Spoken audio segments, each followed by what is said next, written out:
Nag-prepare po kami ng kanin, nagluto po kami ng karnero para sa mga bisita namin.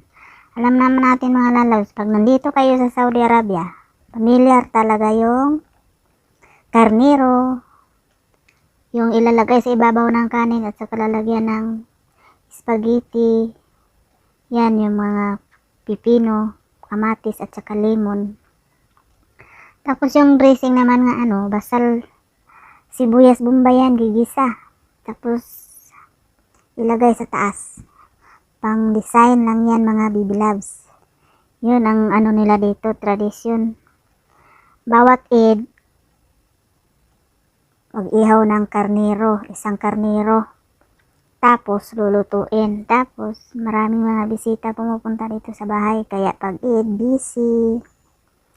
Yan mga baby loves. Yung nandito sa mga Middle East, relate sila dyan. Kasi pag Eid, busy na busy talaga. Kasi bawat bahay, yan, nagluluto ng karnero. Kaya yung mga kababayan natin, pagod na pagod pag Eid. Pero okay lang, laban pa rin. Yan, mega love shout out dyan sa mga kababayan natin. Yan, nandito sa Middle East. Laban lang mga baby loves. Bye bye.